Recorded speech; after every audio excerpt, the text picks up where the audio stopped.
അനധികൃത വഴിയോര കച്ചവട കേന്ദ്രങ്ങളും വഴിയോര കച്ചവട കേന്ദ്രങ്ങളിലെ അനധികൃത നിർമ്മാണങ്ങൾക്കുമെതിരെ നടപടി ഘടിപ്പിച്ച് ഷൊർണൂർ നഗരസഭ. ശ്രദ്ധയിൽപ്പെട്ട ഇത്തരം പ്രവർത്തനങ്ങൾ നഗരസഭ ആരോഗ്യ വിഭാഗത്തിന്റെ നേതൃത്വത്തിൽ പൊളിച്ചു നീക്കാൻ തുടങ്ങി. നഗരസഭാ സെക്രട്ടറി ഇറക്കിയ ഉത്തരവിന്റെ അടിസ്ഥാനത്തിലാണ് നടപടി.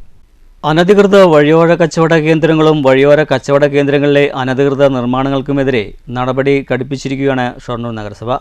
നഗരസഭാ സെക്രട്ടറി ഇറക്കിയ ഉത്തരവിന്റെ അടിസ്ഥാനത്തിലാണ് നടപടി. നഗരസഭാ ആരോഗ്യ വിഭാഗത്തിന്റെ നേതൃത്വത്തിലാണ് ഇത്തരം പ്രവൃത്തികൾ നടത്തിയ ഭാഗങ്ങൾ പൊളിച്ചു നീക്കാൻ തുടങ്ങിയിരിക്കുന്നത്.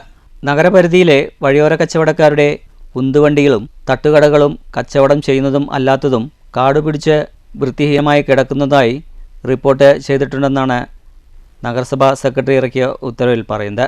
അനുമതി ഇല്ലാതെ പ്രവർത്തിക്കുന്നതും അനധികൃതമായി വലിച്ചുകെട്ടലുകൾ ഉള്ളതും വൃത്തിഹീനമായി പ്രവർത്തിക്കുന്നതുമായ വഴിയോര കച്ചവട തട്ടുകടകൾ, ബങ്കുകൾ എന്നിവയാണ് നീക്കം ചെയ്യാൻ ആരംഭിച്ചിരിക്കുന്നത്. Senior public health inspector Manoj Kumar, junior health inspector Vinod Kumar, Srivilas, Lisha, George, Rohini എന്നിവരാണ് നടപടികൾക്ക് നേതൃത്വം നൽകുന്നത്. വരും ദിവസങ്ങളിലും നടപടി തുടരുമെന്ന് അധികൃതർ അറിയിച്ചു. News centre, Shoranur.